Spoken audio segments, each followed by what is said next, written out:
সালাতুল হাজত নামাজ পড়লে কি হয় জানেন? অনেকেই কিন্তু আমরা সালাতুল হাজত নামাজ কি এটা জানিই না, অথচ আপনার প্রয়োজন মেটানোর জন্য, আপনার কোনো সাহায্যের জন্য, যে সাহায্যটা আল্লাহর কাছ থেকে আপনার দরকার, দুনিয়ার মানুষ এই সাহায্য আপনাকে করতে পারবে না, আপনি ওই প্রয়োজনটা, ওই সাহায্যটা পাওয়ার জন্য যদি আপনি 2 রাকাত নামাজ আদায় করেন সালাতুল হাজতের, এই নামাজ আদায় করে আল্লাহ পাকের কাছে যা চাবেন আল্লাহ পাক আপনাকে সেটাই দান করবে।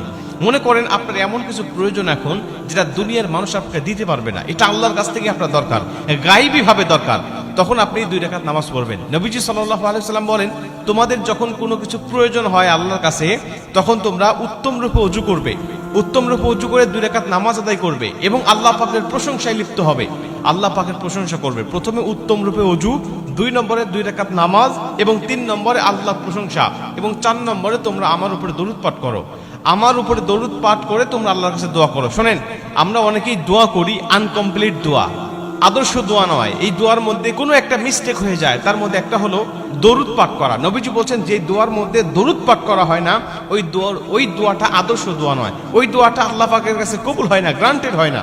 এজন্য তোমরা আল্লাহ পাকের প্রশংসা করবে, আমি নবীর উপরে দরুদ পাঠ করবে, দরুদ পাঠ করে তোমরা তখন আল্লাহ পাকের কাছে দোয়া করবে যে আল্লাহ আপনি আমাকে এটা দান করেন, আমার এটা দরকার, এটা আমার প্রয়োজন, এটা দুনিয়ার মানুষের ক্ষমতা নাই এটা আমাকে দেয়। আল্লাহ তুমি ছাড়া কেউ আমাকে দিতে পারবে না, তুমি তো আমার রব, আমি তোমার গোলাম। আল্লাহ আমি ছাড়া তোমার দুনিয়াতে হাজার বান্দা আছে, কিন্তু আল্লাহ তুমি ছাড়া আমি বান্দার কাছে দ্বিতীয় কোনো রব নাই। আল্লাহ আমি কার কাছে চাবো? তুমি না দিলে আমাকে কে দিবে বলো? আল্লাহ তুমি আমাকে দান করো, তুমি আমার এই প্রয়োজনটা মিটায় দাও, তুমি আমার এই হাজতটা পূর্ণ করে দাও। আল্লাহ আমার এটার দরকার, আল্লাহ আমার সেটার দরকার। আপনি জায়েজ কিছু যদি আল্লাহর কাছ থেকে চাইতে পারেন, আল্লাহ পাক তখন আপনাকে দান করবে। কিন্তু আমাদের অনেক কিছু প্রয়োজন হয়, কিন্তু আমরা আল্লাহর কাছে সালাতুল হাজত নামাজ পড়ি না, আপনি এমনিতেই দোয়া করি, অথবা আল্লাহর কাছে না চাই বান্দার কাছে চাই, বিভিন্ন মানুষের কাছে ধর্ণা দেই, আল্লাহ পাক তখন সেই প্রয়োজনটা আমাকে পূর্ণ করেন না। অথচ নবীজি সাল্লাল্লাহু আলাইহি ওয়াসাল্লাম তার সাহাবীদেরকে শিক্ষা দিতেন যে তোমাদের কিছু প্রয়োজন হলে আল্লাহর কাছে চাও। কেন?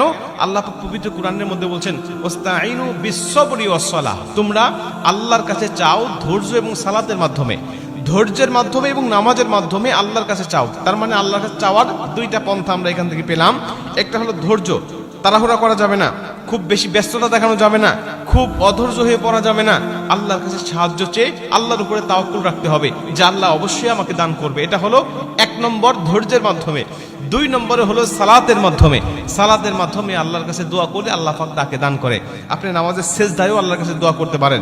নামাজের সেজদায় যে নির্ধারিত দোয়াটা রয়েছে, এই দোয়াটা পাঠ করবেন সুবহানা রাব্বিয়াল আ'লা। এটা পাঠ করার পরে আপনি 3 বার পড়েন আর 5 বার পড়েন আর 7 বার পড়েন, এটা নির্ধারিত পাঠ করার পরে আপনি আল্লাহর কাছে সেজদার মধ্যে কান্নাকাটি করবেন। তবে এটা কিন্তু নফল নামাজ, ওই আপনার সালাতুল হাজত নামাজের মধ্যে আপনি আল্লাহ কান্নাকাটি করবেন আপনার ভাষায় যে আল্লাহ আপনি আমাকে এটা দান করেন, সেটা দান করেন, যা যা কিছু বলার প্রয়োজন। এবং কোনো কিছু সিদ্ধান্তহীনতায় যদি আপনি ভোগেন যে আপনি অমুক কাজ করতে যাচ্ছেন কিন্তু সিদ্ধান্ত নিতে পারতেছেন না, দুনিয়ার কোনো মানুষের কাছেও আপনি সিদ্ধান্ত চাইতে পারতেছেন না, বা চাইলে সে আপনাকে ভুলভাল সিদ্ধান্ত দিয়ে দিতে পারে, এমন আশঙ্কা যদি আপনার হয়, তাহলেও আপনি 2 রাকাত নামাজ আদায় করে আল্লাহর কাছে আপনি সাহায্য চাইতে পারেন যে আল্লাহ আপনি আমাকে সাহায্য করেন বা সঠিক সিদ্ধান্ত আমাকে দান করেন। আল্লাহ পাক অবশ্যই আপনাকে সঠিক সিদ্ধান্ত দান করবে এবং আল্লাহর সিদ্ধান্ত নিয়ে যখন আপনি কাজ করবেন, ওই কাজের মধ্যে অবশ্যই বরকত আসবে, ওই কাজটা অবশ্যই সফলতার দ্বার প্রান্তে আপনাকে পৌঁছে দিবে। এজন্য যে কোনো প্রয়োজন মেটানোর জন্য, যে কোনো সিদ্ধান্ত জানার জন্য, যে কোনো কারণে সবসময় আল্লাহ পাকের চাইবেন সালাত এবং ধৈর্যের মাধ্যমে, আল্লাহ পাক অবশ্যই আপনাকে সফলতা দান করবে।